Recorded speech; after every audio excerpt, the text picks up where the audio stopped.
Hey guys, welcome back to Falcon Central Radio Show on the Pro Football Central Radio Network. I'm one of your hosts, Aaron Freeman, over at FalcFans.com. I'm joined by the editor at Blogging Dirty, Mr. Scott Karasik. We are back this week to talk about the Falcons' Week 7 loss against the San Diego Chargers.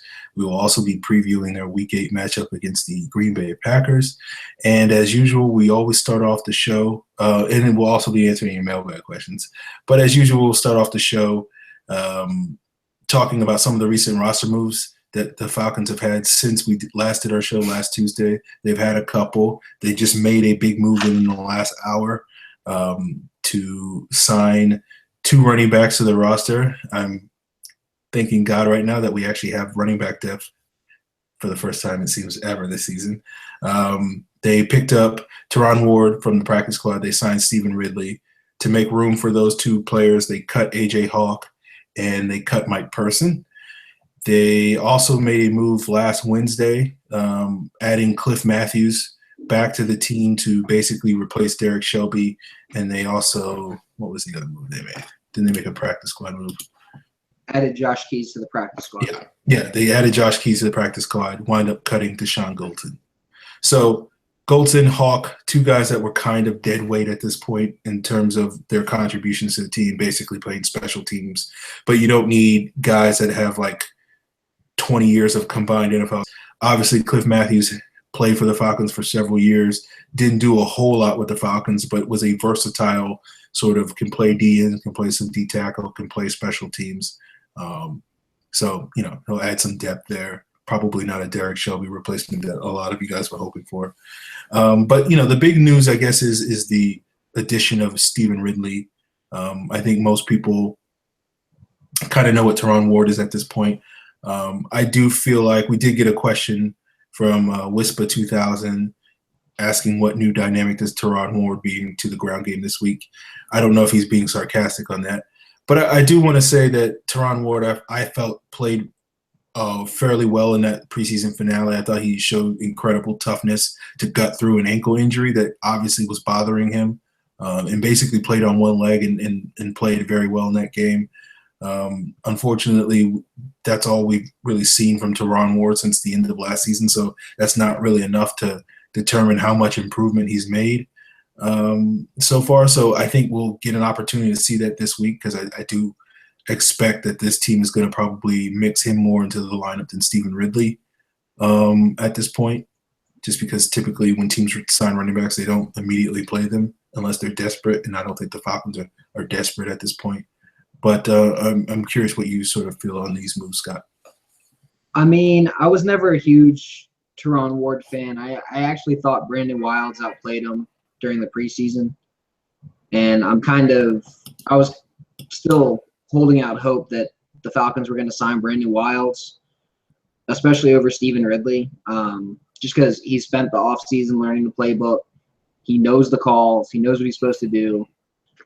Worst case scenario, you got Ward and Wilds back there as your two running backs. And then, I mean, yeah, I think it's going to be Ward seeing the carries that Coleman used to see, which was like 4 a game, 5 a game. And I think you're going to see Ridley barely playing or even being inactive. Yeah, I was a huge fan of Stephen Ridley. Like, I'm trying to figure out. Like 3 years ago, he was very good in New England. He obviously, I don't think he quite lived up to his potential in New England because of the fumbling issues that he had. I don't think his fumbling issues were horrible, but they were certainly. It's one of those things that Bill Belichick has a very low tolerance for fumbles. So, I think he only fumbled 8 times on 400 touches, which is not ridiculously high. It's kind of probably close to NFL average. But it was one of those things where it was probably about 2 or 3 times too many for Bill Belichick's sake. But since then, he's really dealt with injuries. He really hasn't really done much the last couple of years. He didn't make the Colts. He was with the Colts this summer, didn't really make their team. Didn't really do a whole lot this preseason. So it is one of those things where you wonder how much is left in the tank. If the Falcons can find a way to get that player back from 2-3 years ago, then I think he'll be a welcome addition. Obviously the Falcons are dealing with the injury to Teron. I mean, gosh, I can't even talk today. Tevin Coleman, who's dealing with the hamstring injury, probably going to miss this week. They're saying, they haven't ruled him out yet, but it's probably a very good bet that he'll miss this week because of the short week coming after that with the Bucs game on Thursday night. It's probably not a good bet that he'll play in that game. And if he does, he'll be limited. So there is a possibility that we miss Tevin Coleman for about 2 weeks. I don't think it's going to be a huge loss from the ground, just because I think Devontae Freeman is the superior running back in terms of rushing the ball. But I do think Coleman gave this offense quite a bit of a boost in the passing game because of his speed and his ability to do damage in the open field. I do think we will miss his home run hitting ability in the ground game. We saw that against San Diego, and we get a couple of long runs. So we will miss him. I'm hoping it's just like a 2-week absence, and I think in the meantime, I think Devontae Freeman can handle the load, and we won't have to see too much of Ward or Ridley to sort of answer some of those lingering questions about either player. I have to agree with you there. I mean, I don't think it's going to be a huge amount of really either guy on the field. Like I said, I think you'll see maybe 4 or 5 carries for Ward in the next game, and Freeman getting 20. I think you'll see maybe a catch or 2 for Ward, and Freeman getting 6 or 7.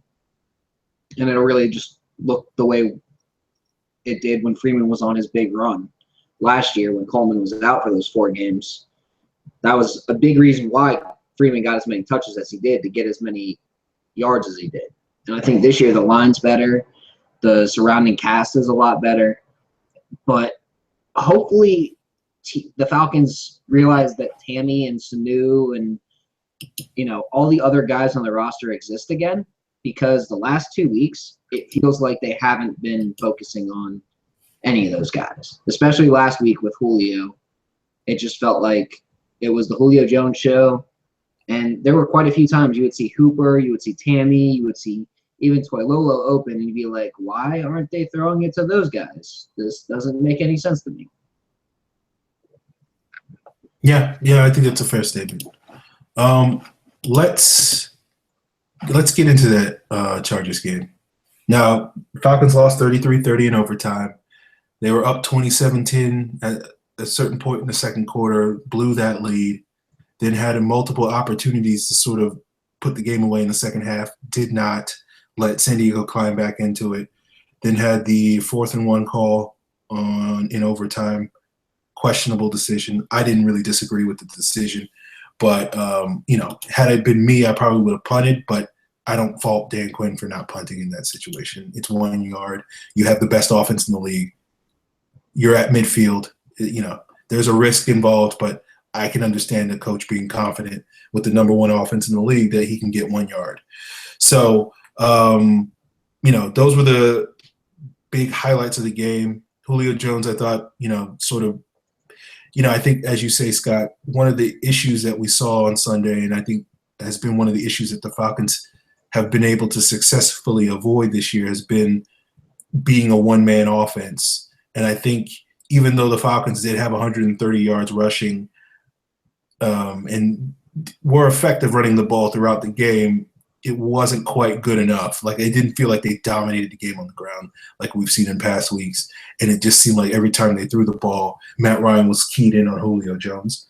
Understandably so, because the Chargers secondary, and that was something we talked about last week, where the Chargers secondary was very beat up, and there was no reason to believe that they could keep Julio Jones in check. And so I think a lot of the decisions weren't because Kyle Shanahan was designing plays designed to get to Julio Jones. I think it was a lot of decisions that Matt Ryan was making, and sort of like, I'm confident that Julio Jones is going to win this one-on-one, and I'm going to go to him. And some of those times he was forcing the ball to him. Some of the times it paid off for him. Sometimes it didn't. And I think it's more an issue of the quarterback making decisions. Like, the offensive coordinator may design plays that may be designed to go to a specific player, but the majority of the time, the quarterback is making the decision to throw the ball. So that being said, I don't really fault Matt Ryan for throwing to Julio Jones because he's Julio Jones. But it is one of those things where I do feel like the Falcons needed to make a bigger effort in future games to sort of spread the ball around a little bit better. I can't disagree with that. And I think it really showed up in the red zone. Yeah, they had multi issues in the red zone. I think this game was one, like a lot of the criticisms I've heard about this team coming off this week, I think has been falsely and wrongly directed at the coaching staff. I don't think this was a coaching issue. I think that's more just people sort of using hindsight analysis to nitpick. I think the Falcons got out-executed by the Chargers. Now, if you want to go down the rabbit hole of I agree with you there. They got completely out-executed, but it's also not a talent issue. I agree with you. I'm not suggesting it is. I think it's a fair criticism to say that the Falcons weren't ready for this game because they did not play like they were ready for this game. I think San Diego out-schemed them. I think San Diego got more physical at times in this game, and that was very apparent on basically the last two plays of the Falcons offense on that 3rd and 2 and that 4th and 1, where the Falcons got no movement up front. But I do feel like, if you're going to criticize the coaches, I guess it's because the Falcons had a hangover, and that was something that we talked about going into this week, whether the Falcons would have a hangover this week. So I think that's a fair criticism of the coaching staff, but I do feel like people are sort of making these assessments that I think it's like they don't believe that it's possible for the Chargers to have, the Chargers to outplay the Falcons. And I think that's underestimating the Chargers in one sense, and it's probably overestimating the Falcons in another. So I don't feel like, we got a bunch of mailbag questions that are like, what adjustments should have been made? And I don't feel like there really were any adjustments that needed to be made. I just think the team needed to play better. And I think that was the bigger issue than schematically and scheming and all those sorts of things that people tend to talk about after a loss. I mean, they needed to execute on offense better. Yeah. They needed to execute on defense better. That's the adjustments that needed to happen. Now, do I think that they probably should have pressed a little bit on, say, 4th and 1 and pressed with an inside technique on Antonio Gates because you knew the ball was coming to him and you knew it was probably going to come at an angle inside? Yeah, they probably should have. That was probably an issue that was probably something that they should have done, and it probably would have helped out. At least it wouldn't have been Antonio Gates who made that play on 4th and 1. But do I think it's that's something little that you pick up that you see in film and you go, okay, well, this is how teams are beating us. We have to watch out for it.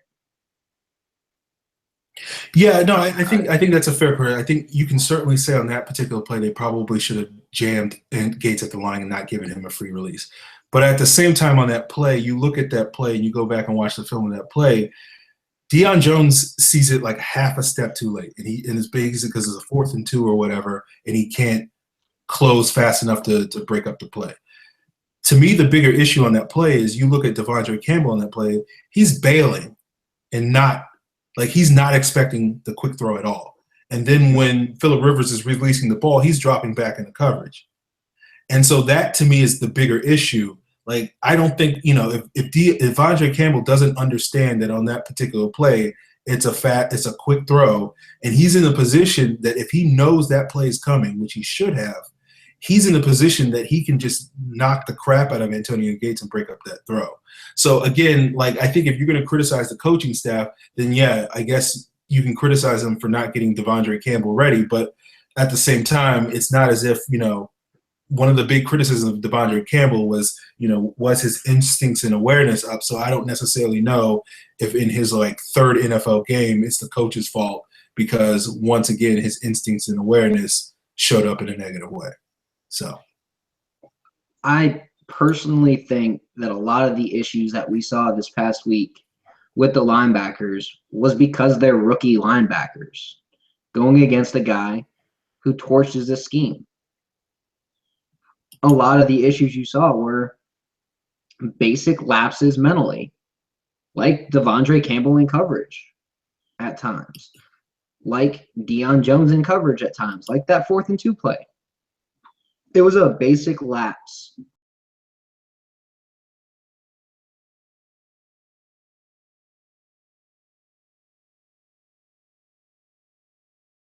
From a rookie that in future years he's going to recognize and go, oh, wait, hold on. This is my key on this play. This is the situation. I need to keep that in mind. And then in future years, he'll be like, hey, it's 4th and 2. Okay, I got to fix that. Yeah.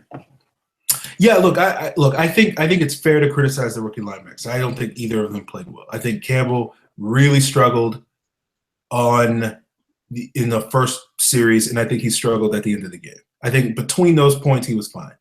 I think Deion Jones started reasonably well. Obviously, he had the pick, and then as the game progressed, I think his struggles seemed to be more apparent, and I think there was a lot of times where he was a little lost on what he was supposed to do in zone coverage.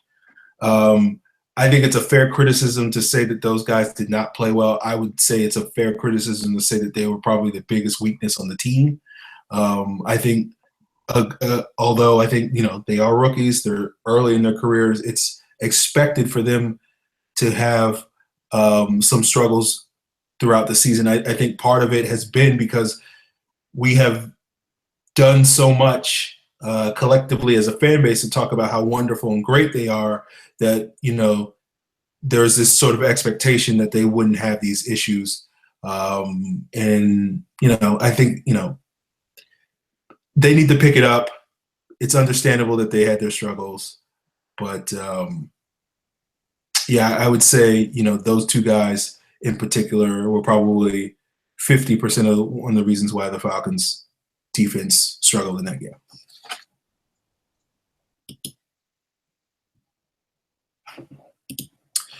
But, you look at some of the stats, the key stats for the game. I think the Chargers converting 9 of 16 third downs.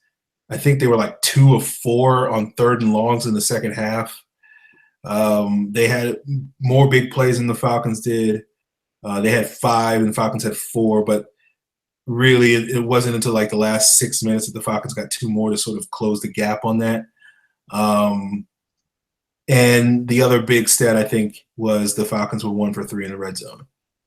And, I don't think the Falcons really did enough to slow down the Chargers' offense, which is understandable because, again, as we said last week, the Chargers' offense is probably one of the top 3 or 5 in the league.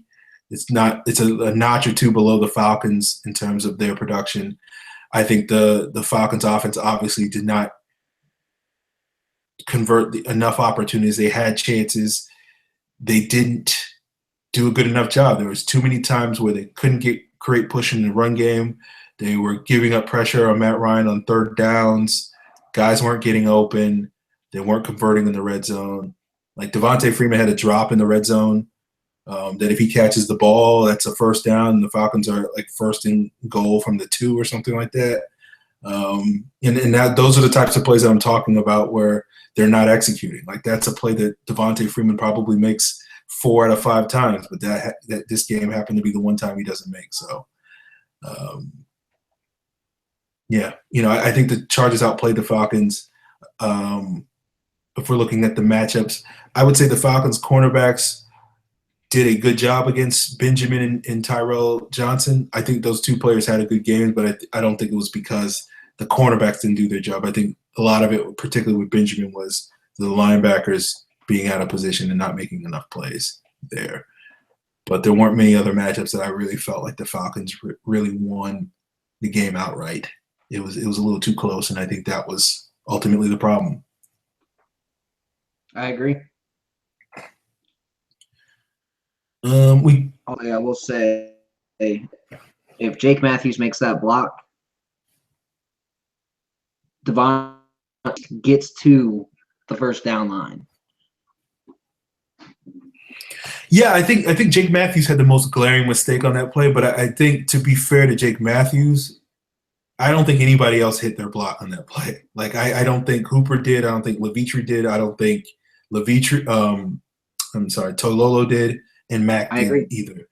And so I think people are right. Yeah, Jake Matthews. They don't get the penetration that they do if Jake Matthews hits his block, but I do think they probably get stonewalled at the line of scrimmage or slightly behind it.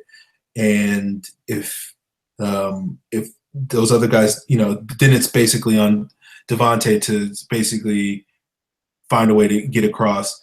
They would have had a shot if Jake Matthews hadn't tripped, but I think that was just another example of San Diego doing their job and our guys not doing their job. Which almost makes you wonder what could have happened had they called, say, a rollout to the weak side.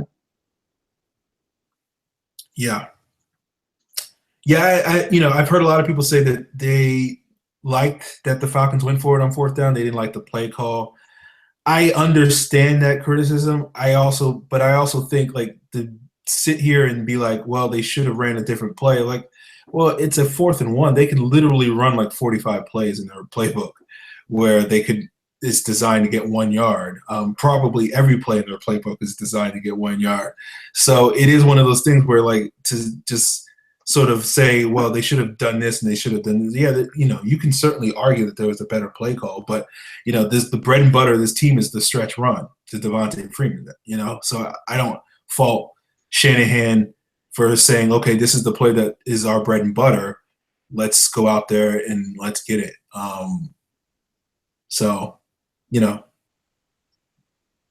Yeah.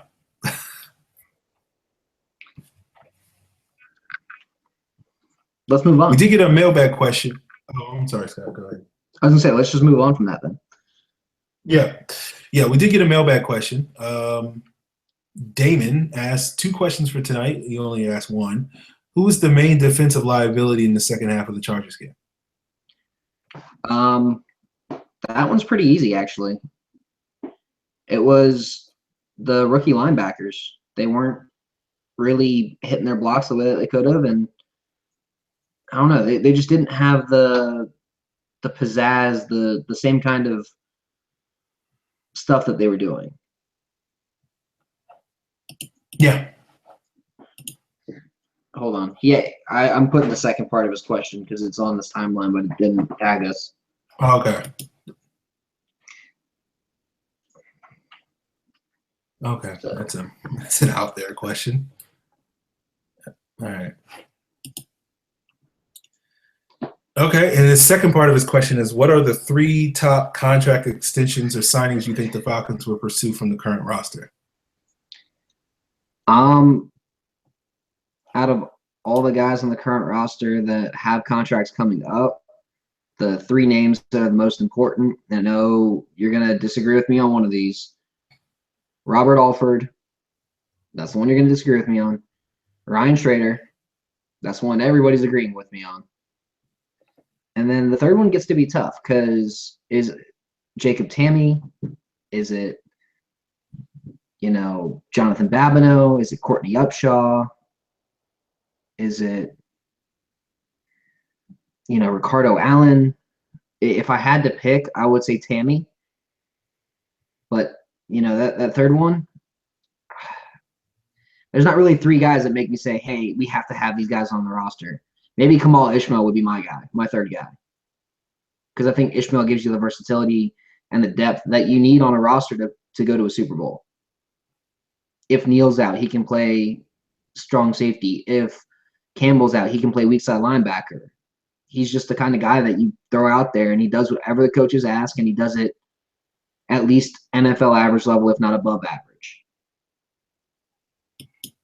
Yeah. I'm looking at all of our upcoming free agents this offseason, and I would say the 3 guys that I think are most likely to be Falcons in 2017 are Patrick DeMarco, Ryan Schrader, and Jacob Tamme. I want to add Kamal Ishmael to that list, but the only reason I don't is because I feel like there's a decent chance that someone will look at what he's done this year and be like, oh, we can use him as sort of our poor man's Mark Barron type of player, and he'll get a decent offer from somebody else to get more playing time than he'll get in Atlanta. So I feel like even though I think the team is very likely to want to bring him back, there's a decent possibility that unlike those other I think those other three guys are going to be guys that will have active free agent markets, but I feel like the Falcons will make it a priority to get all of those guys re-signed before the start of free agency. So yeah, those would be the three guys that I would pick. And obviously Desmond Trufant, I think, is going to get a big contract next summer. So technically he's, he leaps to the front of the list. As I've said multiple times on this show, I don't expect the Falcons to make a major effort to pursue Robert Alford this offseason. I'm a big Robert Alford fan. I'm going to miss him. He's one of my favorite players on this team, but I just don't think they're going to make much of an effort to re-sign him. And I know there's many Falcon fans that don't like Robert Alford as much as I do and will, jump for joy at that possibility. But yeah, just kind of going down the list, like Schrader, Chester, Warlow, Tammy, Weatherspoon, Upshaw. I mean, Freeney. I would love to see Freeney come back, actually. Yeah. Alton Robinson would be pretty high on the list as well. But a lot of these guys, the Falcons are going to re-sign, and they'll re-sign them for cheap. Yeah. Like Robinson might get a 2-year, $2 million contract, and that'll be great for him. Schrader's going to be a big deal. So is Trufant. So would Alford. I know a lot of Falcons fans don't like Robert Alford. I don't understand why. I get that he has penalties, but there's like 19 corners better than Alford in the league, I would say. And I think there's like 4 better than Trufant at most. So, I mean, I think they're the top 2. They're the top corner combination in the league. Outside of like Denver. Yeah, I'm hard pressed to think of a better combo outside of Denver. Yeah, I agree with you, Scott. I think Alford's a top 20 guy. And I think he'll be paid like a top 10 guy. So I think that's going to be the issue, but we'll see what happens. Okay, we got another question. This was the question I was referring to earlier from Kai, the Falcon in Hawaii. He asked, if you were Dan Quinn / the head coach during the Chargers game, what adjustment would you have made in the second half during San Diego's comeback? The only thing I would have changed that he didn't really do is I would have pressed him at the line, because almost all of San Diego's yardage and routes and everything that they do is very timing based. Outside of those deep crossers that Phillip Rivers had a million years to throw on, which are like 3 passes, almost all of those are going to be timing based. So if you can throw off the timing, that's how you become a better team. But the more I go back and watch what Seattle did in 2010, 2011, 2012, they really didn't start pressing teams all the time until 2013, 2014, when they had their guys in there, when they had their guys ready who could block, who could catch, who could tackle, who could run the scheme that they wanted them to run. And 2013, Seattle kind of took off. And I think we might see a similar situation with Dan Quinn's Falcons. Now, they might make the playoffs a little earlier, especially if they can continue the momentum of this team.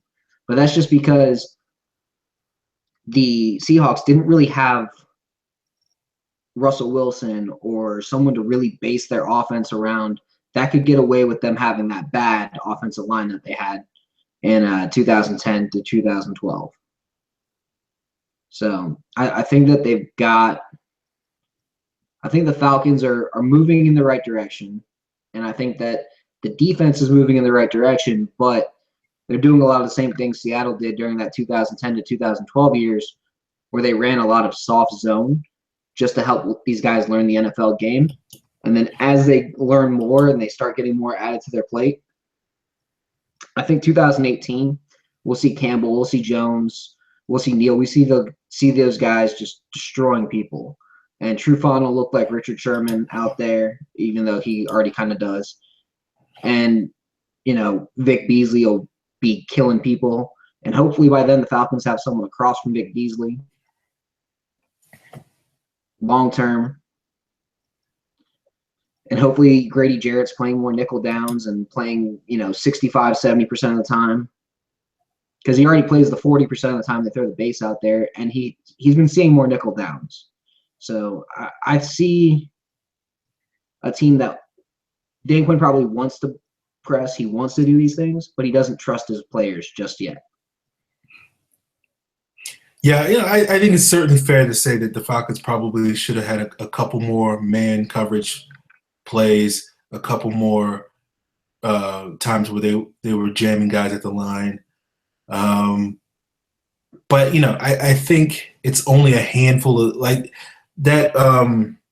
After the fourth down in overtime, like we were in man coverage and Antonio Gates just beat Devondre Campbell. So it is one of those things where it's like, even when we did the thing that everybody's saying that we should have done, it didn't work. So, like, I don't think it's fair to sort of, be too harsh on Devondre Campbell. I think it's fair to criticize that he did not perform up to par. But, Antonio Gates is one of the best route runners in the league. And this was one of the reasons why even this offseason, I thought this Chargers game was going to be a lot tougher than a lot of people sort of thought. I think a lot of people looked at the Chargers like, oh, they're a pushover. They were 4-12 last year. They're going to stink. And I think had they been fully healthy, they would have given this defense a ton of fits. And with Gates and Henry, and like Gates has been nicked up a lot more than Tony Gonzalez has, so his body has broken down a lot more than Tony Gonzalez has at the end of his career. But he's a very precise route runner, and him and Phillip Rivers are basically like telepathic at this point in their careers, and that's why you saw a lot of Antonio Gates being featured on third downs and really helping them move the chains, and that's really his role at this point in their offense. And I do feel like certainly the Falcons probably should have done a better job knowing those types of plays are coming, but then at the same time, you're like, well, who's the guy who's probably making the defensive calls, and that's Deion Jones, and he's a rookie. And so maybe that's a reason why they got beat by those things. So, I think it's fair for people to be like, we should have done a little bit more to try to deal with their sort of quick hitting crossing routes and stuff like that. And I think that's fair. But, I think a lot of the Travis Benjamin stuff, there's really nothing you can do. I mean, Travis Benjamin runs a 4.3. And so basically there's nobody on our defense that can run a 4.3. And so, he's just going to outrun most angles. So there's even the times where Deion Jones knew it was coming, he still got beat. Couldn't get quite that ankle on him and sort of keep him from moving the chains. So, as I said earlier, I don't think the adjustments were as big a negative as people want to say, but yeah. Let's move on, Scott, and let's talk a little bit about this upcoming game. Let's try to be a little bit more sunshiny, I guess. The Falcons have another home game this week against the 4-2 Packers, who are coming off, like San Diego, coming off of a Thursday night game, so they have a little bit longer to rest up and get ready for this game. They certainly will be able to look at the template that the Chargers did on Sunday and presumably can borrow a couple of things if they want to find out some ways to sort of see how they attack the Falcons defense. And I guess this week is going to be a little bit more telling to see whether or not the coaching staff can make the proper adjustments to sort of tighten up some of those issues. Now, like the Chargers, their Packers secondary is very beat up. Sam Shields is out for the season. Demarius Randall is now out with a groin injury, and Quentin Rollins is also questionable with a groin injury. If Rollins misses this game, then that basically means that the Packers are going to have to roll out Ladarius Gunter and Demetri Goodson as their corners to sort of deal with Julio Jones. We saw what Julio did 2 years ago against Sam Shields, and whatnot, and he got 259 yards. So, bad news for Ladarius Gunter, I guess. Question: Freeney went out with a quad, but I feel like he went back in after he went out with the quad. Yeah, I think you're right. I only listed him as people were probably like, what are you guys talking about? I listed him as questionable on this little note sheet that we have, and it's only just because it's a quad injury, and those tend to be a little bit more problematic than other issues. So, I mean, it's interesting, but I wonder if it was just getting tightness in his quad and it was like a cramp or something. Yeah. I think we'll probably see him. He usually misses Wednesday practice just because he's the old guy, right? Yeah, he gets an old man day. Yeah, so I guess we're basically waiting to see if he's full go Friday, then everything's good to go. If he's limited on Friday, that would be a little bit of concern. Because outside of Matt Bryant, he's the oldest guy on the roster. And Babineau could probably take an old man day, and if he really wanted to, but I mean, it's Babineau. I think he's been getting a couple of old man days. I haven't been paying as much attention to the injury report this year as I usually do. He hadn't taken a single old man day this year. Oh, really? Okay. Kind of shocked, but I mean, maybe he's realizing he's planning on it being his last year, and that's why he's not taking them. And he's probably like, they're not playing me enough to give me a break during the week. Yeah, so let me get my rest. Yeah. But to be fair, we did talk about playing him less. You did want him to see maybe 30% of the snaps, and that's what he's been doing. Yeah, I'm all for playing him less. I'm not all for playing him less than Courtney Upshaw. That's a little problematic in my book, but hopefully that gets sorted out soon. I thought Courtney Upshaw did a good job at the 3 technique this past week. I think he did a better than I expected job, but I had like the lowest expectations that you could possibly have for an NFL player. I know you're going to hate me for saying this, but I thought he did just as well as Babineau did this week. And I thought they played about the same amount of snaps. Oh, I'm trying to look it up right now. Upshaw had 33. Babineau had 23. Oh, really? Oh, Upshaw was playing some 5 technique in the base. That's what it was. Yeah, he played some Leo in the base and was getting the majority of the reps on nickel downs. I mean, I liked what I saw from Upshaw. I did like seeing some plays with Grady Jarrett and Vic Beasley there in the nickel.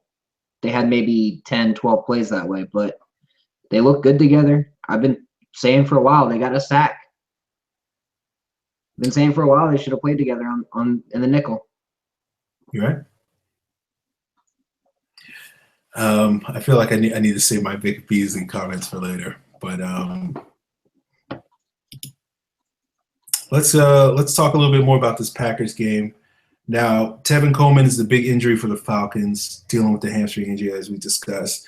Hopefully we get Taylor Gabriel back this week. I didn't think his loss was going to be a huge issue, but based off of how all the receivers not named Quintorris Lopez-Jones played on Sunday, apparently it was. So, like, if he comes back this week, I don't know if we need him, but it certainly will make me feel a little bit better if he's back. Now, the Packers on the opposite end of the spectrum, like us, are dealing with some running back issues. James Stark is not going to play. They just elevated Don Jackson from the practice squad, and he already has a hand injury. So it's going to be probably Niles Davis, who they just traded for this week, who, I'm not a huge Niles Davis fan just because, like, he's fast and explosive, but I think he's really soft. Like, I've never seen him break a tackle in my life, and 230 pounds and he doesn't break tackles. That concerns me. But he's like a fat Tevin Coleman when he's running the ball. Yeah, but he basically plays the same way that Tevin Coleman plays, except for he's not as fast. And he doesn't have great hands. And I think Tevin Coleman, runs much harder than Donald Davis does. But yeah, I think Coleman's issue isn't that he's not willing to take a hit the way Davis is, because Davis kind of runs soft. I'm with you there. But Coleman's issue is that he just has no balance. yeah, Coleman can't avoid the hits because he can't make the cuts in the open field to avoid those hits. So he just runs full steam into a guy. Which makes me think about a guy that the Falcons signed and put on the practice squad named Jarrell Presley. Because he runs a lot like Devontae does, based on what I saw from him at New Mexico. But he's got the speed that Tevin does. So I wonder if after a couple weeks they're like, man, Ridley sucks. They just promote Presley instead of having Ridley on the roster. It might be a possibility. Also, Mike Person got cut. Yes, he did. Why didn't we talk more about that? Go ahead. I'm sure you have plenty of opinions on that. Remember before the season we were like, man, Mike Person's probably going to start at right guard over Chester. Man, we were wrong about that guy. We were really wrong about him. I was never buying in the whole Chris Chester's being challenged for his job, but I remember that being a thing. Yeah, well, I was wrong about that. I'm glad I was wrong because Person kind of blows, but yeah. Yeah, to me, the bigger surprise with Mike Person was the fact that he wasn't the sixth offensive lineman, and Ben Garland has been technically that player, even though he's been playing way more D tackle than he's playing offensive line. He didn't play the snap of offensive line. I don't know how he's going to switch gears if, God forbid, someone gets hurt and he has to go into the game and start playing offensive line after playing D tackle this whole season. But, hopefully that's a situation that we never have to deal with.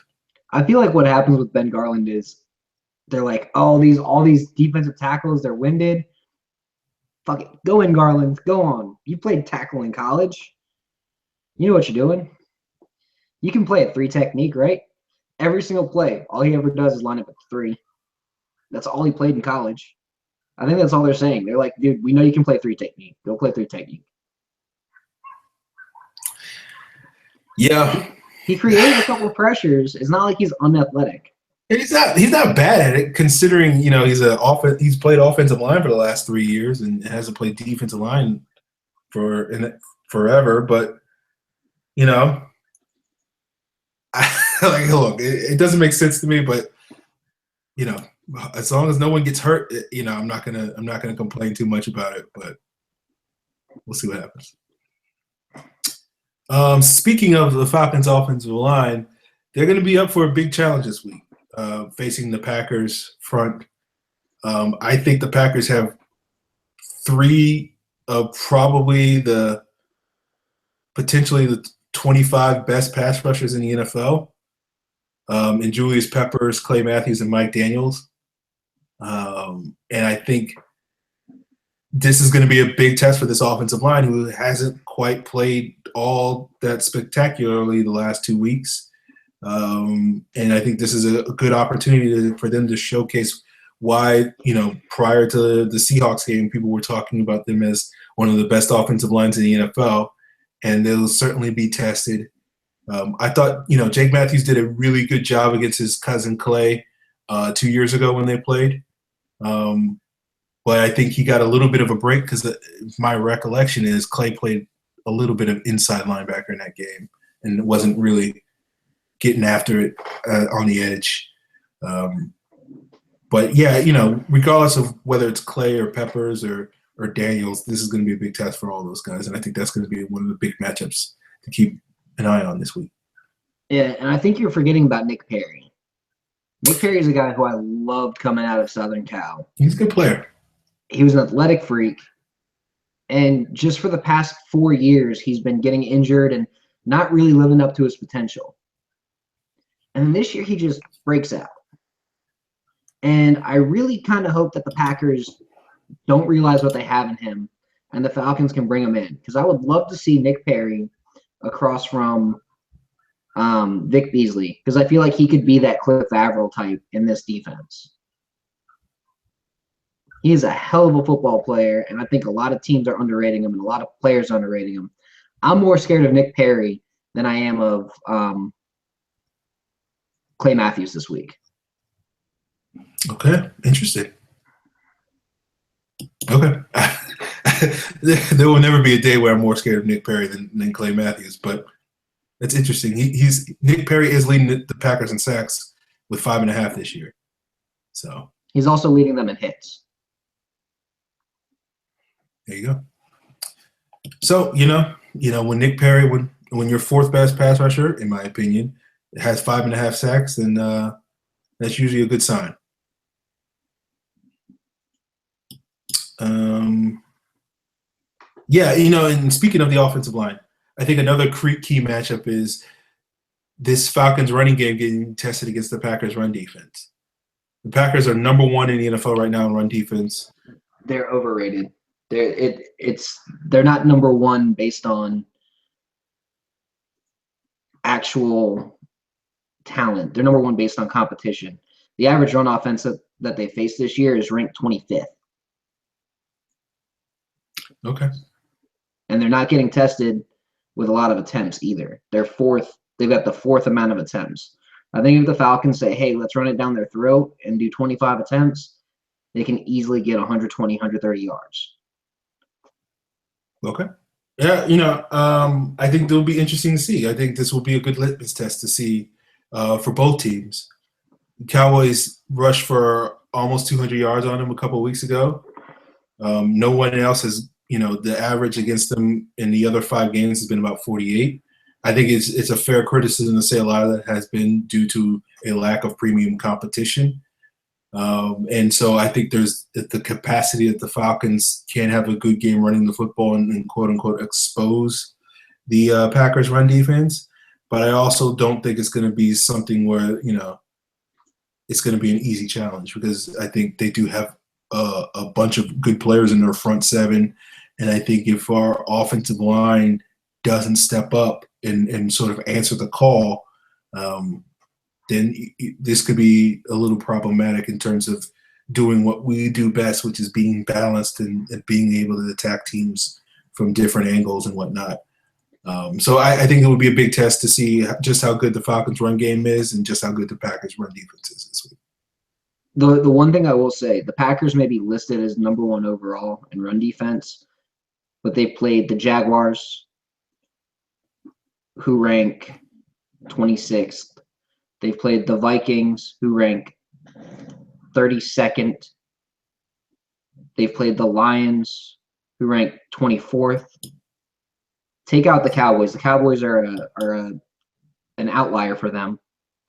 They played the Giants, who are ranked 29th, and they played the Bears, who are another outlier for them. So, I mean, it's not like the Packers are actually good at stopping the run. And when I watched the game this past week, when they played the Bears, I didn't think that they did very well. At least not when Carey was toting the rock. Okay.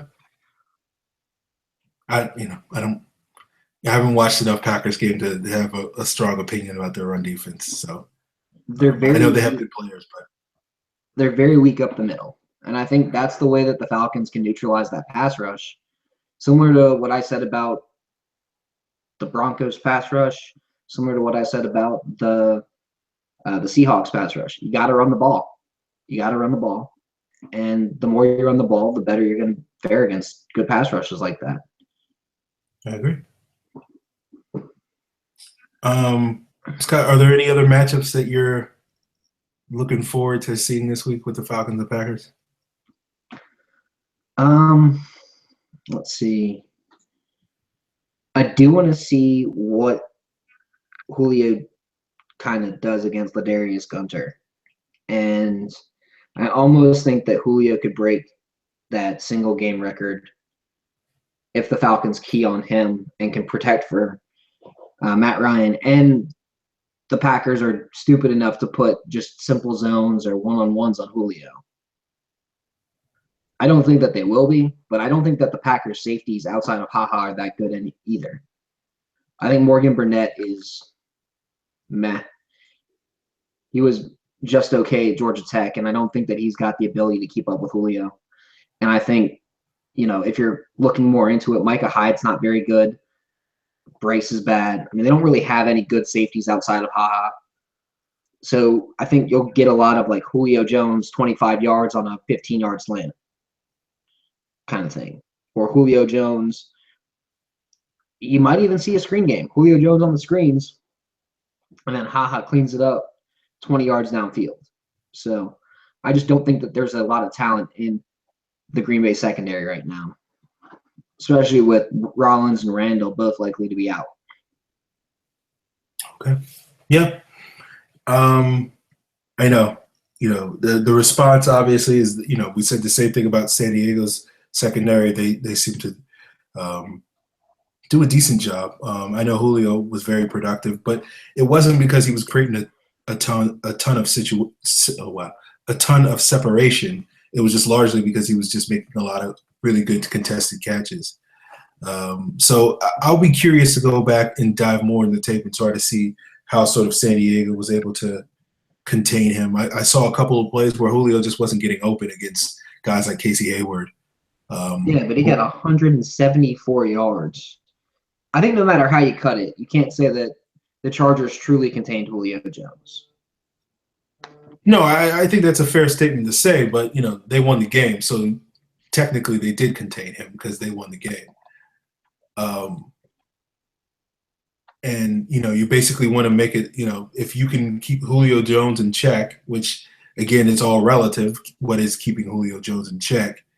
And, I think they would certainly take giving up 174 yards and getting the W. And I think Green Bay is probably the exact same way. So that's how I would respond to that.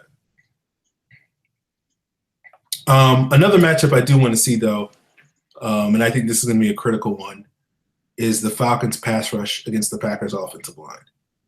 And can we get pressure on Aaron Rodgers? Now, I know the Green Bay's offense is not doing what everybody's been expecting it to do. I don't really have an opinion on that because I just haven't watched enough Packers games to really – I've heard a lot of people spout why Aaron Rodgers is struggling. It's because bad play calling or the receivers aren't getting open or his mechanics are sloppy or whatever. I don't know the answer to that. All I know is if we give Aaron Rodgers time to throw the ball, he's going to find somebody open. And, I think the one thing you can say about the Packers offensive line is Aaron Rodgers getting sacked less this year than he's ever been in his career. He's been sacked on like 4.4% of his dropbacks, which isn't a super, super low number, but it is a much lower number than what normally Aaron Rodgers has had. And like the thing about Aaron Rodgers is, and the reason I think you look at his numbers and you're like, oh my God, he has these amazing touchdown interception ratios. Like he always throws 30 plus touchdowns and has under 10 interceptions. And people are like, oh, Aaron Rodgers is amazing. And I think a lot of that is because instead of, his negative plays aren't picks. Like he doesn't throw the ball up. Like he'll just take a sack. And that's why you've seen multiple seasons where Aaron Rodgers has been sacked 40 or 50 times because he's going to hold on to the ball, try to extend the play, and he'll take a couple of sacks more than what he probably should. And I think you look at some of the numbers and you say, okay, that's why he's getting sacked a bunch, and that's a way the Falcons can sort of get going in this game. And it is a little bit of a concern, at least for me, that, he's not getting hit as much this year. And they're doing that without Josh Sitton, who was probably their best offensive lineman, most people would have said, prior to this year. And I think their starting center is also hurt too, Lindsley. So they basically have two backups starting for them, and their offensive line, at least statistically, is playing better than they ever have, at least in pass protection. So, I do think this is going to be a big test for the Falcons pass rush, who, I personally think has been a little bit overrated these last couple of weeks. But I would like to see them do what they've been doing in some of these games against this Packers offensive line, because I think that will be a much bigger accomplishment than it has been in some of these other games.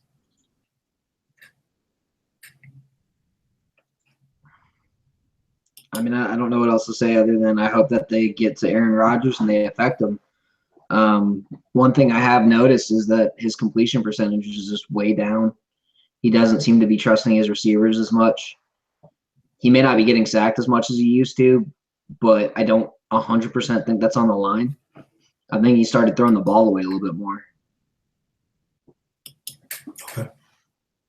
That might be true. I don't know.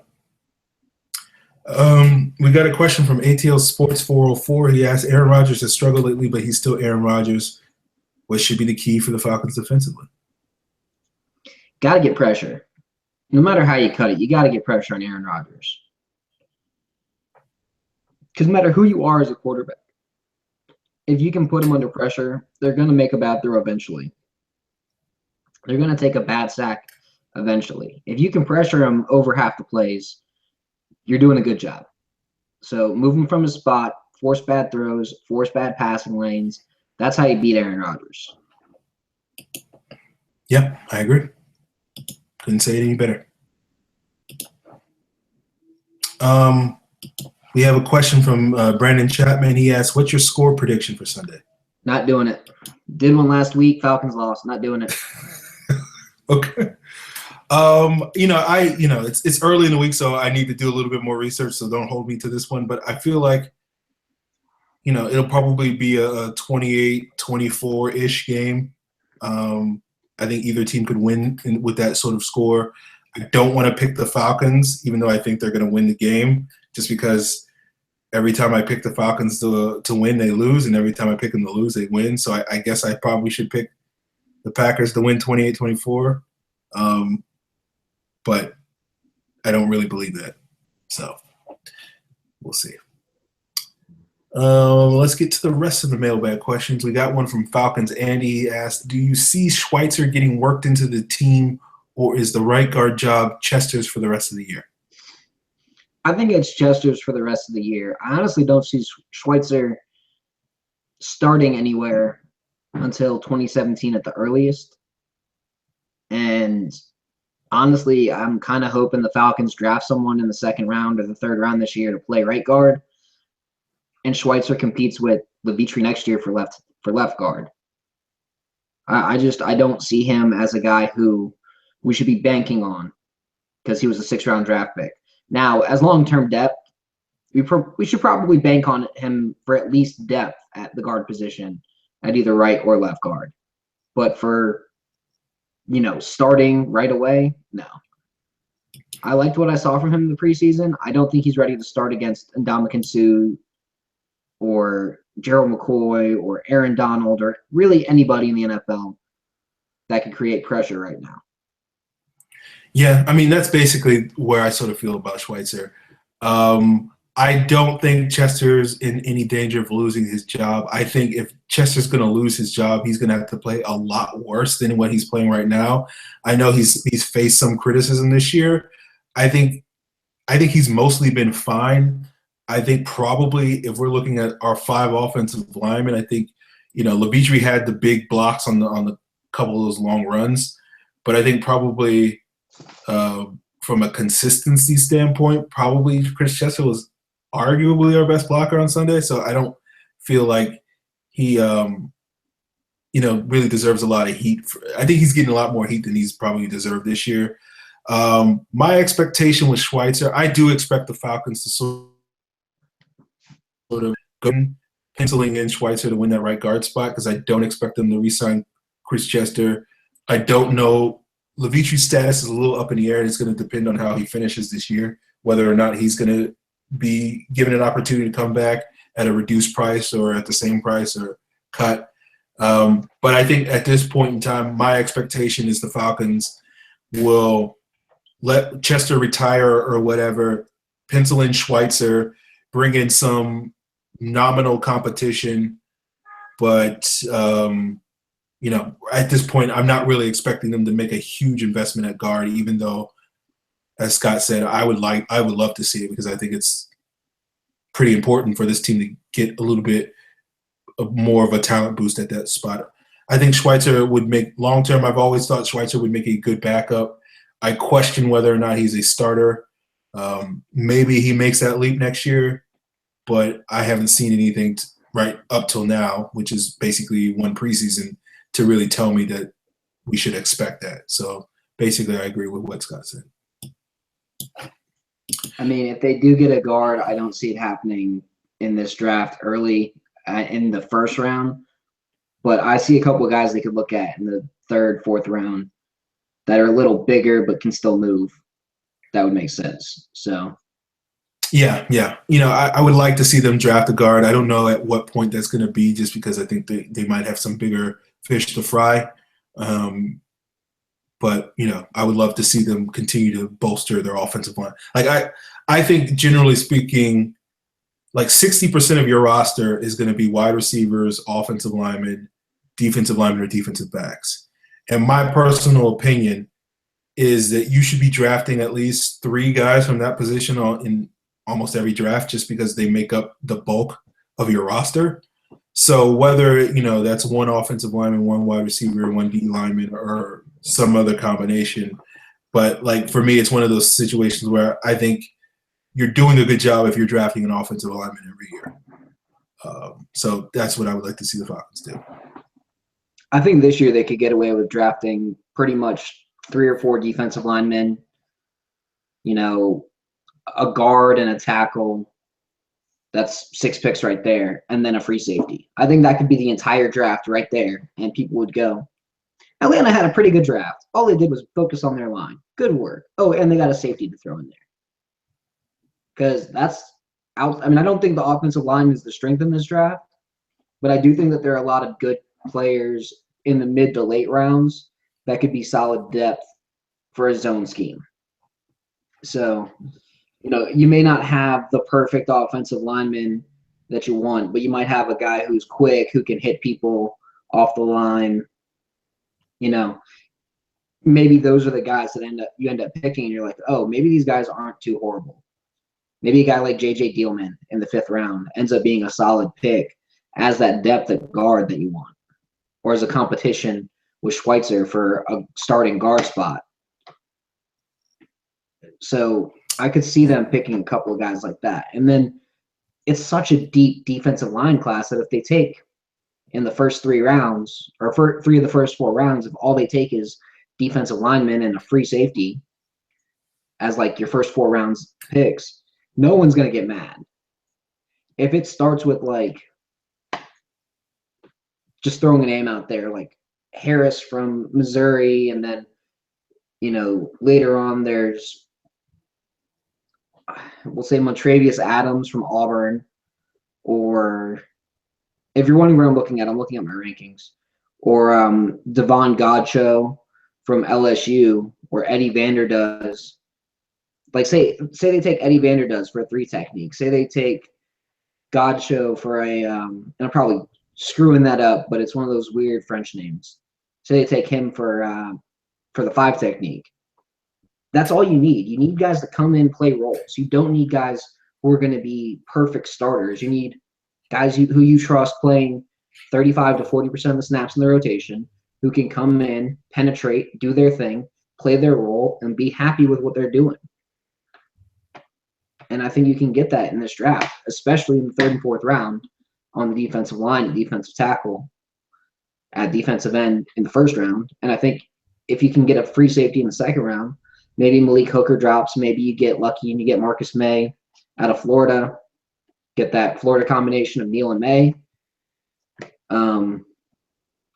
Maybe one of these guys like Marcus Williams falls, but I would love to see even Hooker in the 1st round and take a pass rusher in the 2nd. But again, focus the draft on the lines and free safety, and I think everybody will be happy. Okay. All right. I don't quite agree, but at the same time, I haven't really paid that much attention to the draft. I expected by this point in the season we'd be like 2-5. So like, because we're much better than that, like I have basically had no desire to start doing draft study. I do think the D-line, I think they need a little bit more of a talent infusion in the 3rd round pick on the D-line. I don't think. I'm saying spend your 1st round pick your third round pick and your fourth round pick, or spend your second, third, and fourth round pick all. Like I'm saying, no matter what, your third and fourth round pick should be allocated to the defensive line in this draft. That's how good it is. And I'm saying one of your first two picks should go with the defensive line, and the other one should go free safety. Whether it's like Malik Hooker and, Taco Charlton, or whether it's, say, Derek Barnett or Carl Lawson and Marcus May, that's how you should probably allocate those picks. And then your third and fourth round pick, get those guys who can play those 3 and 5 tech roles and improve your depth. Okay. That's I can agree a little bit more. I don't quite think free safety is that big of a priority. I know you don't. But, I haven't paid enough attention to the draft. There might be some, I fell in love with Carl Joseph last year. I really wanted Carl Joseph last season. Maybe there's a Carl Joseph-esque player out there that I just haven't discovered yet, and I'll be like, I want this guy on the team. But, I think free safety is probably it would probably be like 7th or 8th on my list of priorities based off of the first half of this season going into next offseason. I think you'd like May. I like May, but watching Keanu Neal last year and seeing May play, I don't see him as a center fielder. I see him more as like a cover 2 safety. I also wonder if Eddie Jackson would do well in this scheme. Maybe.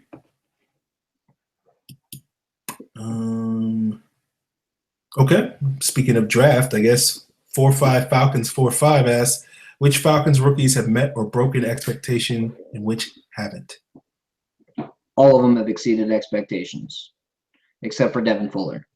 But when you've got a 7th round pick, him just making the roster would have been meeting expectations. He just got injured. So right now, you've got a 2nd round pick, a 1st round pick, a 4th round pick, all starting on the defense. You've got a 3rd round pick who's contributing on the offense and, actually playing pretty decently on the offense when he's in. He's mainly a blocker, but when he gets out there, he does a good job. I think you've got some talent. I think you've got some depth, and I think you've got some players out there who are going to help the team long term. And this might be one of Dimitrov's better drafts. Yeah, I'm with you on that. I think, Fuller's the only one who hasn't met expectation. His expectation was he was going to win the kickoff return job. He got hurt, so he lost that job. And he kind of got outplayed by J.D. McKissick. So that would be the one knock there. Schweitzer has definitely met expectation. My expectation was probably a little lower than others. I expected him to be a backup. I didn't really buy that he was really in the midst of a neck-and-neck competition with Chris Chester. But, the fact that he was, for a time and probably till that last preseason game, probably our best backup offensive lineman, you can certainly make a strong case that he exceeded expectations to be outplaying guys like Person and Compton and those guys so early. Obviously, I think Campbell has met expectation. The only knock on him is, the instincts haven't been quite there, but I think that we kind of knew that going into the season. The injuries have been a little iffy. Hasn't been the lockdown cover guy that we hoped he would be, but again, those are sort of nitpicking a little bit and saying, he hasn't been perfect, which he hasn't been, but no one has. Not even Julio Jones. And it's one of those things where, I think Campbell has definitely exceeded his expectations if you don't count against him for the injury, which I don't. No, you can't. Hooper has exceeded my expectations largely because he's been a much more effective blocker than I thought he was coming out of Stanford. I went into the Hooper tape expecting him to be a functional blocker, but the more and more I watched him, I was like, he's a really bad blocker. But I think he's come in, and I haven't had, other than the times he can't block, the Von Millers of the world, I don't really have an issue with anything he's done from a blocking standpoint. And obviously he's made a lot of big plays in the passing game. Hasn't been quite the red zone threat, but I don't think that's necessarily his fault because I don't know how many opportunities he's getting in the red zone. And even if he was getting opportunities, Matt Ryan seems to be basically, I'm throwing it to a running back or I'm throwing it to Jacob Tamme, and that's about it. So, like, I don't fault Hooper for that. And I think Deion Jones has certainly exceeded expectations, certainly mine, because I was probably lower on Deion Jones than probably anybody other than maybe Ben Graysbrook on Falcons Twitter. So he's certainly exceeded my expectations. I don't think he's been perfect. I think he's had some struggles a little bit. You know, we saw that against San Diego was probably his worst game. The missed tackle at the end of the game, the busted coverages. But overall, I think he's probably done more good than bad over these first 7 weeks. I think he's shown he's not as big a project as I thought he was going to be playing that middle linebacker spot. I thought he was going to be a guy that was going to really struggle early a lot more than he has, and he has been a more effective tackler than I thought he would be. He's been more effective in coverage than I thought he would be. And so, yeah, he's definitely exceeded expectations. And, of course, Keanu Neal is the standout. Hasn't been perfect. Not expecting him to. Been beat a couple of times in man coverage. Almost gave up a touchdown to Hunter Henry against San Diego. But that's one of maybe 4 or 5 plays that I've been like, oh, Keanu Neal didn't do his job on that play. And that's really all we're talking about, a handful of plays. Been a force against the run. Been much better, I think, than anybody thought he could be in man coverage. He didn't really play that much in Florida. You saw flashes of like, oh, there's some man coverage ability, but not enough. Very small sample size to really sort of glean how good he could be, and he's certainly shown that he's very good in that. So, you know, it's funny because you look at last year's draft and you saw a bunch of talent and you're like, oh, this is going to be an amazing draft class. And overall, I think they sort of underwhelmed. And it was, you know, I remember saying this after the draft where it was one of those things where you look at this year's draft class and I don't think you see the talent doesn't necessarily jump off at you, but it is one of those things where it's like, because of that, it's like, oh, because there's lower expectations, you could see this year's class be a little bit better than last year's class. And I think so far that has been the case. So, and it's not just as rookies. Yeah, no, I think these guys have been playing much better. And so I don't want to make it sound like they're only playing good because of the low expectations. I think they've been legitimately playing well at various points this season. So they deserve all the credit for that. Sammy Socialite, our good friend, asks, will Hardy ever break out? No. Hardy's like highest expectation is to be a slot receiver and a good, solid special teams guy. He was drafted in the 4th round to be a slot receiver. He will never break out. That's not his thing. I think his breakout will be a 300-yard year with like maybe 30 catches. He's a possession guy. He's that 3rd down specialist. He's not a guy that you're really worried about missing the catch on the 3rd down. But I also think he had a little bit of an issue because he never had a playbook before, going from never having a playbook before to, oh, hey, he's in Atlanta where he's got option routes and a lot of the West Coast stuff, which is really complicated, not easy to learn. So if he breaks out, it'll be 4 years down the road. But I don't ever see him breaking out. Yeah, I mean, you know, this sort of depends on what your definition of breakout is. Is he going to have like a 100-yard game? The answer is probably no. He's just not that type of dude. Now, maybe it happens, as Scott said, a couple of years down the road. I don't think it's going to ever happen with Mohamed Sanu on the team because I think they just basically fill the same niche, and you can't really have both of those guys shining at the same time just because Hardy is primarily a slot receiver, and you need to have him run those option routes where he can sort of be that sort of Devon Best, poor man's Jarvis Landry type of dude who runs those short and intermediate routes and just, you know, beats bad corners and whatnot. And Sanu's, that's kind of his game too. So, you know, in 2 or 3 years, if and when Mohamed Sanu's not a Falcon, then and Hardy has developed a level of trust with Matt Ryan that merits him sort of being targeted 7 or 8 times in a game, then maybe he'll have that breakout game.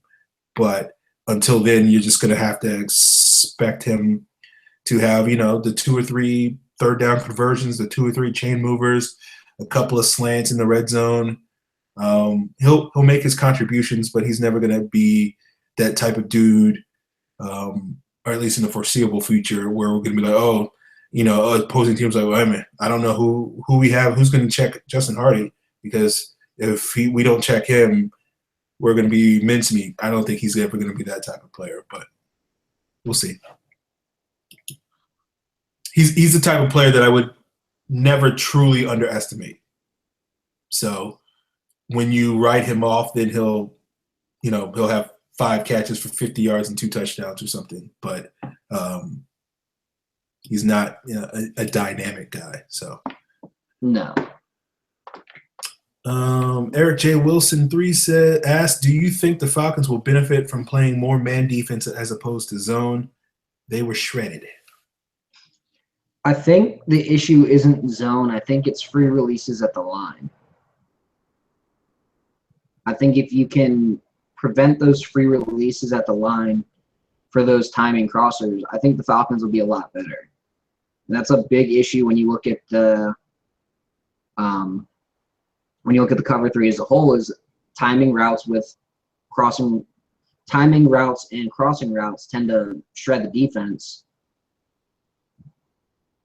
And guys like Phillip Rivers tend to shred the defense. Thankfully, there aren't many guys like Phillip Rivers, but hopefully they don't get shredded this week against Aaron Rodgers, who I would say is better.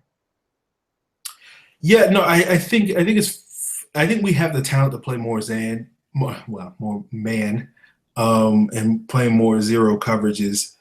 I don't think this week is a good week to do that. I think that's the last thing you would want to do. I don't think you want to turn your back to Aaron Rodgers, just because of his ability to run the ball. I don't think man versus zone is the issue.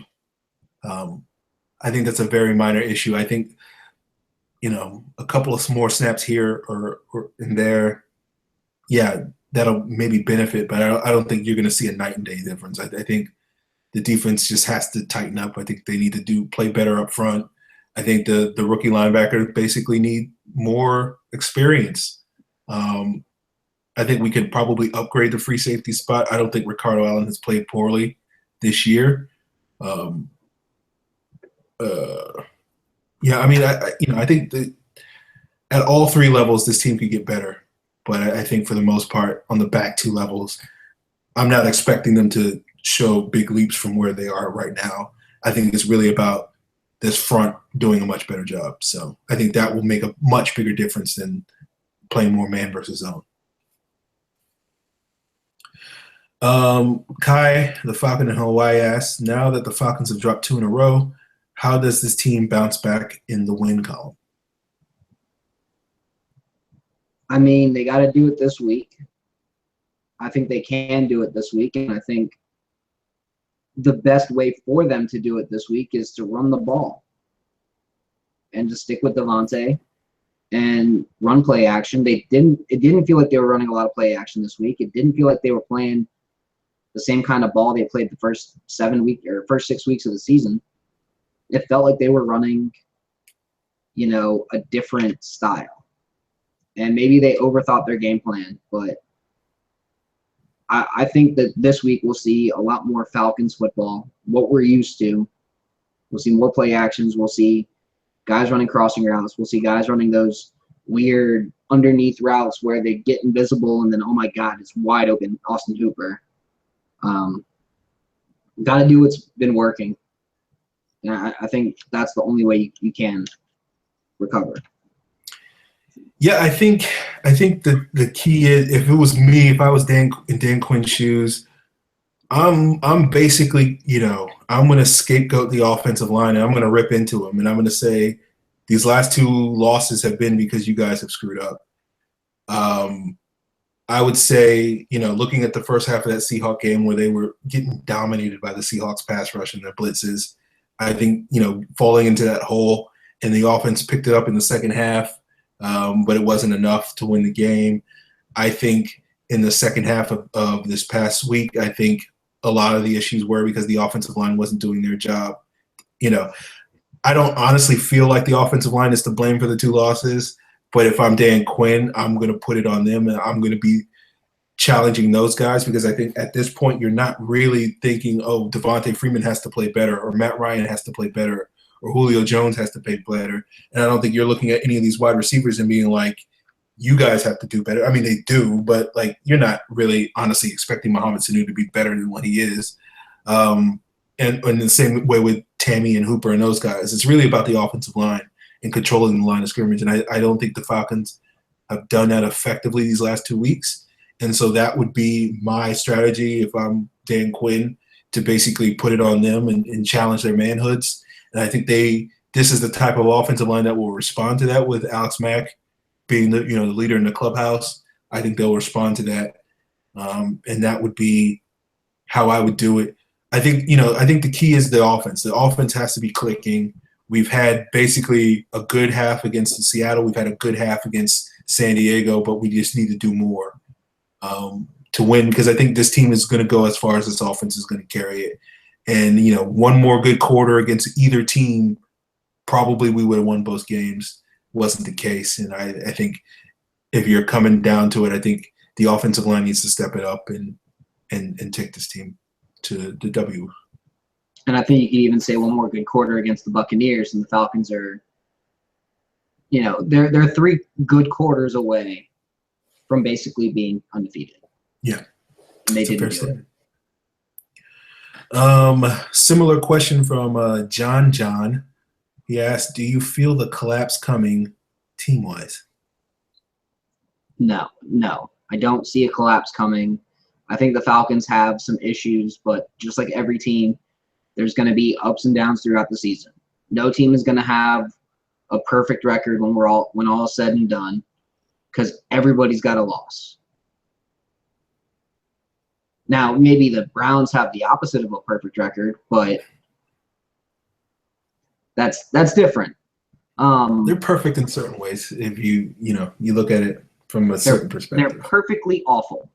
Yeah. But that's my point. Not every team is going to be an easy game for the Falcons. The Chargers, barring basically 2 balls bouncing different ways, they end up being a 5-2 team, not a 3-4 team. If the Chargers beat, say, the Colts and the Saints, and don't lose to each of those teams based on stupid decisions from their coaching staff, or not having a pass rush because they were too dumb to re-sign or too dumb to sign Joey Bosa in time, that's not on. That's not really on them. The Chargers are a lot better than their 3-4 record suggests. They're probably a 5-2 team that the Falcons lost to. They've had some bad luck. When you have a guy botching a snap on a game-winning field goal, that's bad luck. Yeah. I agree with Scott. I don't feel like a collapse is coming. I'd be a little bit more nervous if they lose to Green Bay. I would be a little bit more nervous if they struggle against Green Bay. But even it if is they one of those struggle things. against Green Bay's a good team. Yeah, no. As long as they can win. But I feel like Green Bay really hadn't played anybody outside of Dallas and the Vikings, and I feel like they lost to both. No, I don't mean struggle to win. I mean lose and look bad. That's what I mean by struggle. Oh, okay. And just look like, oh no, it's the 2015 Falcons again, that bad. Kind of what we saw on Sunday against San Diego with the red zone and the offense not doing their thing and those sort of complaints. I don't want to be answering mailbag questions about why the 2015 Falcons showed up again next week. So that would concern me. But even still, I do feel like they have several winnable games this week. And I don't feel like this team is sort of checked out like last year's team was. I think last year's team was basically kind of waiting around for Julio Jones to show up and save the season. And I don't feel like this team is going to get caught up in that same mentality. I don't feel like it's, even if they start losing a couple games more than people feel comfortable with, I don't feel like we're going to see, a 6-game losing streak like we saw last year. I don't either. And I think that this year's schedule, once you get past the bye, eases up a good bit because you end up going from Packers and Chargers and Seahawks and basically the AFC West at the AFC West and at the Seahawks to more 4 home games, and then your 2 away games are the Rams and then the Panthers, who have looked like crap. So yeah, I think even if the Falcons have a rough stretch up until the last 4 games of the season, I'm not saying lose every game, but I'm saying like go about 500 in that stretch to where they're what would that be? 1, 2, 3, 4, 5. So say they go 3-2 in that stretch and they're 7-5 heading into the last 3 games of the season. I still think they can pull out a 10-win season. Yeah, I've always looked at the second half of the season after the bye as the easy part of their schedule. Hopefully they can go 3-1 over the next quarter of the season, and then we'll get to the last 5 games. Hopefully they'll win at least 3 or 4 of those games, and you're talking about double-digit wins this season. That should be good enough to get to the playoffs. So I don't feel like a collapse is imminent. But, ask me again next week and I'll have a firmer answer. Falcon in Hawaii asks, right now the Falcons have to score 40 points a game in order to win due to the defense giving up 30. How does Atlanta solve this problem? Turnovers. They got to create more turnovers. They got to get more sacks. They got to get more forced fumbles. They got to get more interceptions. Because right now they're allowing too many yards. They're too young. They're not ready to really be what they could be 2 years from now. This defense won't be what it can be until probably 2018. So I love the team. I love a lot of what I've seen from a lot of the defensive players, but they're not consistent yet. Once these guys can start getting consistent, once Keanu Neal, once,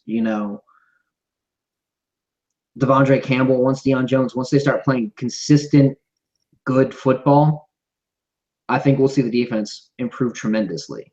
But I don't know if we see that until maybe the end of the year. Yeah, I think it's a fair statement. I think the arrow is pointing up on this defense. I'm not expecting it to sort of really see it this year, as Scott said. I think that's more, a couple of tweaks here and there. Hopefully next year they can make that big leap, or we'll see.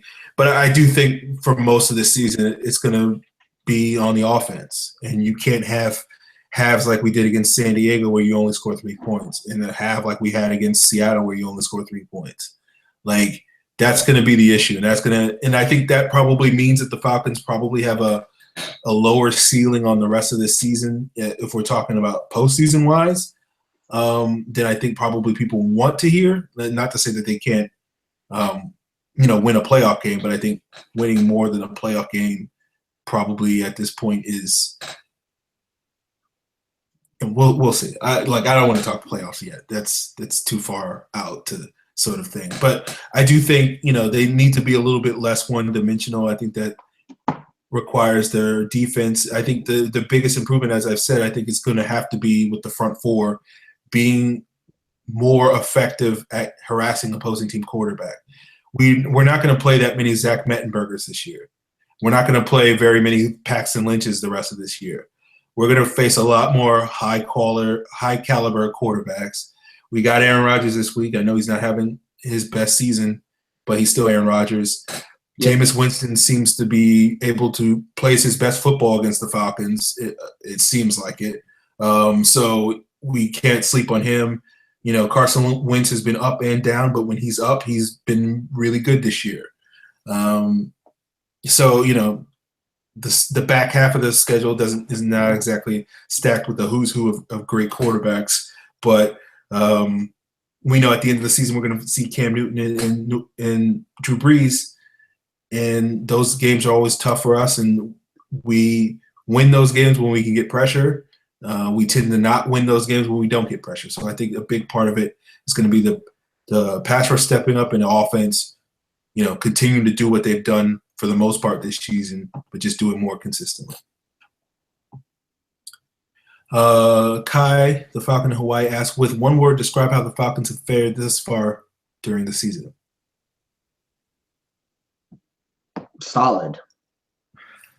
I think they've been much better than expected. I think they've played, 7 pretty good games. I think they've put out maybe not their best effort, but I think they put out a good effort in 3 of them, and I think they put out their best effort in 4 of them. And I think if they can get their best effort every week, they can beat anybody. And they can make it look like they can beat anybody on those weeks. And I think the fact that when they don't put their best effort out, because I don't think that they put their best effort out against the Raiders. I don't think they put their best effort out against the Bucs, and I don't think they put their best effort out against the Chargers. They can still win a game when they do that, which is nice to see. They can still score a lot of points when they do that. When the lowest amount of points you scored all season is 23, and that was against arguably the best defense in the NFL, that says a lot about how your offense is working. The thing they really need to get going is their defense. And once they can get their defense going, once the defensive effort, once the defensive talent, once the defensive, penalties get knocked down, I feel like the Falcons have lost 3 games because they've been over-penalized. Not because the refs have it out for the Falcons. That's not what I'm saying. I'm saying because the Falcons have made stupid mistakes and have gotten penalized for them. Against the Seahawks, Robert Alford with the DPI. Against the Chargers, the multiple offensive penalties that set the offense back in the second half. There were like 6 false start penalties in the second half alone. It's unacceptable. Against the Buccaneers, just horrible penalties on 3rd downs on the defense that kept the defense on the field instead of taking them off and letting the offense take their turn. I think those are what really affected those games. And I don't think that this is a bad team. I think they need to get more discipline. And once they rein it in a little bit, they'll be able to win those games that they do lose because of stupid penalties. Now, you could make the argument that they got jobbed in both the Seahawks and the Chargers games on pass interference penalties. I wouldn't disagree with you. But that's not what I'm saying here. I'm saying the Falcons need to stop being stupid and stop making mental mistakes. Yeah, the one word I would use, I was trying to think of an interesting word other than like good. I would say exceptional. I would say that's the one word I would describe the Falcons this year. I know that in exceptional, not in the sense of, they've been the most amazing team in the history of the world, but I do think, one of the concerns we're going to have, and this sort of relates to the last question, which is if you just look at their production through 7 weeks, they're on pace to be a really, really good. They're on pace for like 7,000 yards and over 500 points scored this year, which, I don't know where that ranks statistically, but I'm sure it's pretty high, at least over the last decade, in terms of a single offense playing at that level. So what I mean by that is I don't quite expect the Falcons to sort of maintain that through the rest of the season. I think they will come back down a little bit to earth. Now they'll probably still get over 6,000 yards total and 450, 480 points or something like that. So, they'll still be really, really good. But I do feel like we might, there's a decent chance that we might have seen the best of this offense so far, particularly that 3-game stretch against Oakland, New Orleans, and Carolina. Like, I don't expect us to see that team sort of come back the rest of the season, just because I think teams are going to be a little bit more ready for us in terms of making adjustments and sort of game planning against us, as we've seen in recent weeks. But I do expect this offense to still be able to maintain at a higher level than we've seen in the last 2 weeks and just be a little bit more consistent. Even you don't have to always put up 500 total yards and 40 points a game, but you need to be able to make the plays when you need to be able to make the plays, and that has been what's been missing these past 2 games, and I want to see more from that.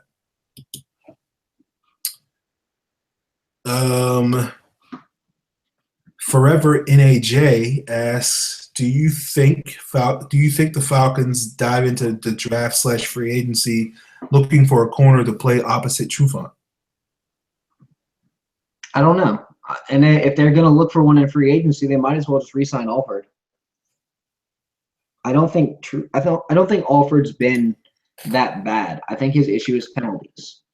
And I think penalties you can get around. I think penalties you can fix. I don't think that you need to really worry. I don't think that a number 2 corner is going to be at the top of the list. Because even if they don't bring back Alford, I think they've got Collins. And I think they like Collins. They're just punishing him for getting suspended. Yeah, I think it's going to be a big priority this offseason. That's what I'm expecting at this point. I don't expect him to be in the Alford market. I think he'll price himself out of their range. And I think someone will pay him that price just because we've seen the cost of premium corners and seeing guys like Jenkins and Byron Maxwell get paid the money they get paid. And I think Robert Alford is much better than either of those 2 players. So I feel like he's going to get quite a bit of money. And I think given that the Falcons are probably going to give Trufant $75 to $80 million next summer, I just don't think they're going to want to give another guy 30 or 40 or 50 or even $60 million on top of that. So I think they'll probably go after a number 2 corner that's going to be a little cheaper, that they can probably get a veteran somewhere in the 10 to 25 range, which is a little bit more palatable for them. I don't know who that player is going to be. But I don't expect, unless Collins gets an opportunity this season and really plays well, I don't think at this point the Falcons can really count on him to be a starter. I think they can count on him to compete, but I don't think they can go at this point and say, yeah, we'll just lose Alford and we'll just plug Jalen Collins in and we won't skip a beat. I think that would be setting themselves up for failure. Maybe Collins can step up, but I don't think you should, go into it thinking he will. I don't quite expect them to draft a guy just because you have Collins, you've drafted King, you have another young guy in Brian Poole, you're trying to develop C.J. Goodwin. I don't think adding more youth at the cornerback position is what you need. I think you need a steady veteran. If you're gonna lose Robert Alford, and I think we will, you need a steady veteran that's been around the block that can come in and may not be an elite corner, but he can give functional starting ability at the very least and keep that seat warm until Jalen Collins is ready. I think Falcons fans do this every year where they kind of overestimate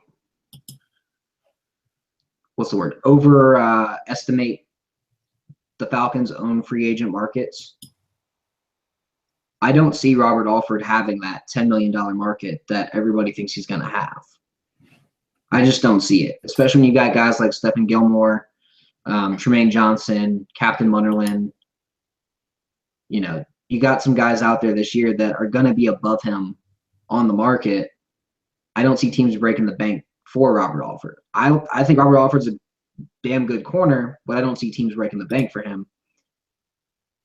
And I could see him come back to Atlanta for a lot cheaper than anybody's thinking. Now, I'm not saying it's going to be $4 million a year, But I think if you look at the kind of deal that Prince Amukamara signed, where it was a 1 year, $5.5 million deal, I think we could see something similar to that. Because I think Robert Alford's going to have a market more similar to the Nick Fairleys of the world, where they're good, but they do things that you don't really like on the field at times, and it's kind of a headache. So you have to wonder if his contract's going to be closer to that $28 million over 4 years. Now, if it's that, I think you have to keep him, because I think that's more than worth it for a solid number 2 corner, and I think you'd spend more than that trying to find someone in free agency.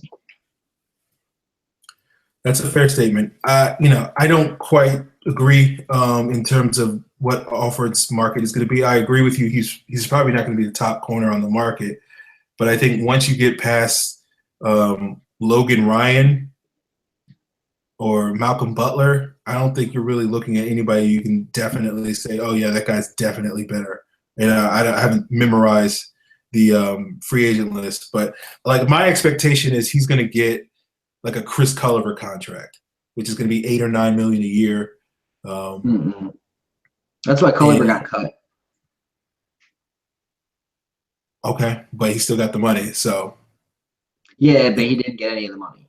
He got cut because he got injured. He didn't get cut because, the bottom line is it doesn't matter whether Robert Alford lives up to the contract. It's whether or not he gets the contract. That's the point I'm making.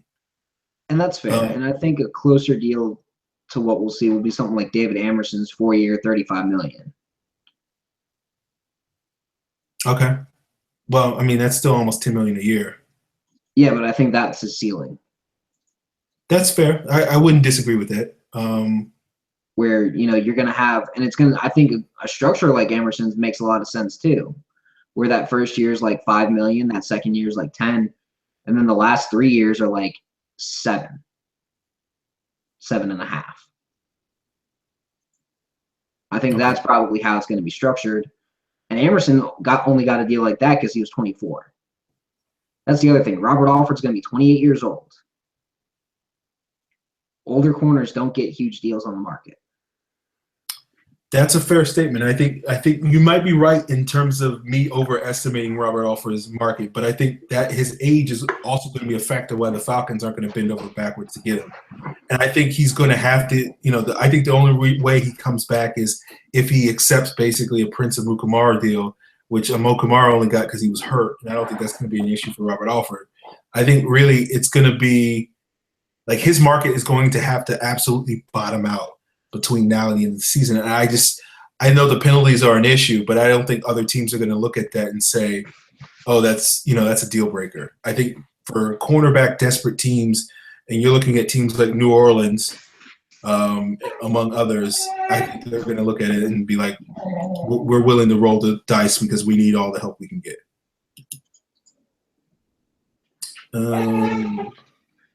Okay.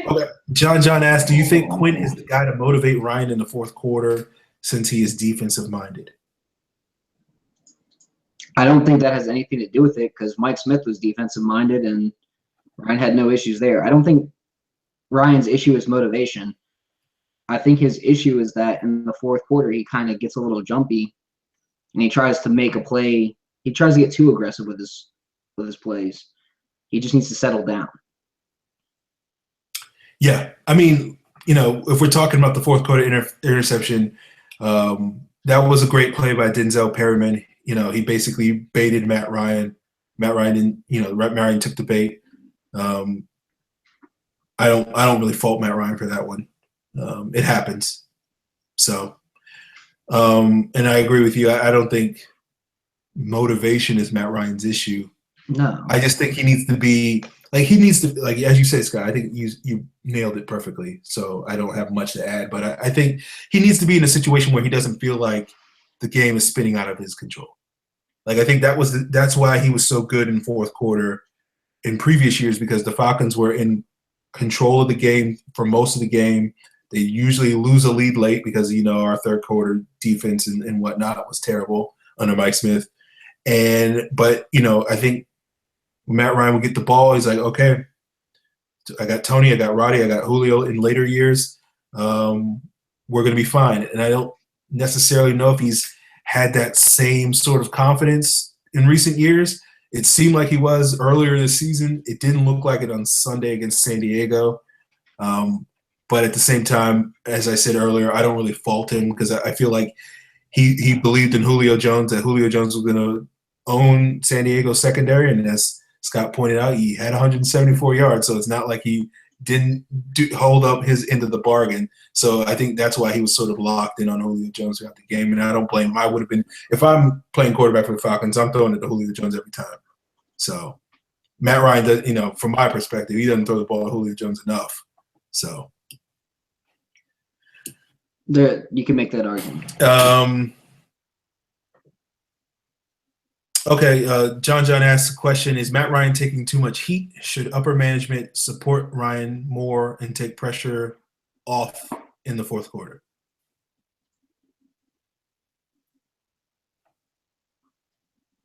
I don't understand what you're asking. Yeah, like upper management, are we talking about like Thomas Dimitroff and Scott Pioli coming out and saying things, or are we talking about like adding more bodies on the roster? Yeah, I have no idea what you're asking. I mean, are you saying like in the press, should Matt Ryan like not have to deal with stuff, and should Dimitroff be like, dude, that's our quarterback, shut the hell up, he's doing fine.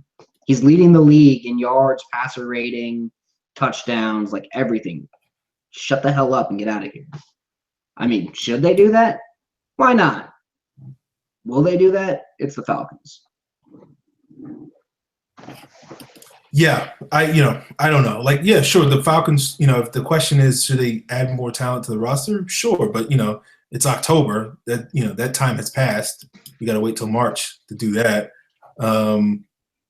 Well, they did get Freeney in like August.